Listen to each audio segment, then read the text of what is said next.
नाज़रीन, चंबड़ जे इलाइक़े मिसणवरी में बावसर जवाबदारनि पारां घर में घिड़ी हमलो करे औरतुनि ॿारनि खे ज़ख़्मी करण वारे वाक़े ख़िलाफ़ मुतासिर ख़ानदान सरापा एहतजाज बणियल आहिनि। उन हवाले सां ॾिसूं था अशरफ अली मंगरियो जी ही रिपोर्ट।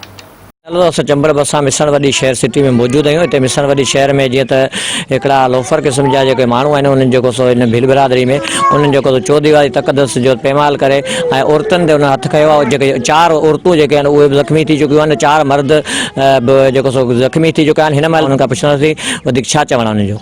असांजा ॿार मारिया, असांजे मुड़ुसनि खे धके नाखे, उन्हनि जा मायूं मुड़ुस सभु डंडा खणी, असीं ग़रीब माण्हू घर वेठनि खे असांजो कुझु कोन, असांजो पाड़ो अलॻि, हू गेट जो मसइलो खामखा जो असांखे डंडा हणिया, मारिया, असांजे रत खून कढे मारिया पिया सभु। असीं ॾिसो अॼु तक बि केर बि थाने ते वञी असां चयो, केर बि असांजी मदद केर बि कोन थो करे। हाणे असांजे हथ मथे चऊं था असांजे मदद करियो। हलाइण गया घरे बैठो लाइन बेगुनाह है, धक्काने मगज फाड़े गया है।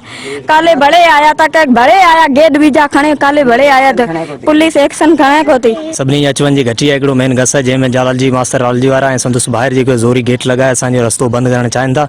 उन हिसाब सां जेकॾहिं असांजे पाड़े में चेतन काउंसलर जेको आहे पाड़े जे हिसाब सां जेको हा पीपी पीपल्स पार्टी जो जेको चङो मुड़ुस बि आहे, उन जा जेके असां जेको पाड़े जे हिसाब सां अची उन हक़ ऐं सच जो जॾहिं उन्हनि चयो त 12 बचे उहे डंडा खणी हिननि जे सॼे घर जे सॼे 8 4 लेडीज़ ऐं 4 मर्दनि खे हिननि धक हणी जेके आहे सफ़ा घायल करे छॾियो आहे।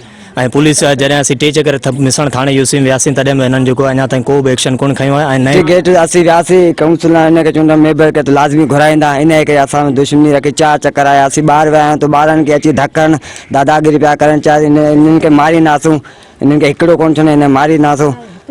टोड़ियूं माई खे हया न धक न मथा ॿियो अची फाड़ी छॾिया न असां माना मूंखे धक्का चाहे बेहोश करी चए हिनखे अञा ताणी मारींदासूं। पुलिस एक्शन ठुप कोन थी खणे अञा ही ॾाढा दहशतगर्द थिया वेठा आहिनि। असांखे 5 चकर अची आयो हमलो कयो, असां थाने ते वियासीं, इन्हनि कोई बि कानून कार्रवाई कोन कई। 3 चकर वियासीं, 3 चकर बि इन्हनि कोन ॿुधी। असां इहो आहे तव्हांखे DSP खे टंडोलाल खे त असांजो इहो अर्ज़ु आहे त महिरबानी करे इन्हनि खे गिरफ़्तार करनि।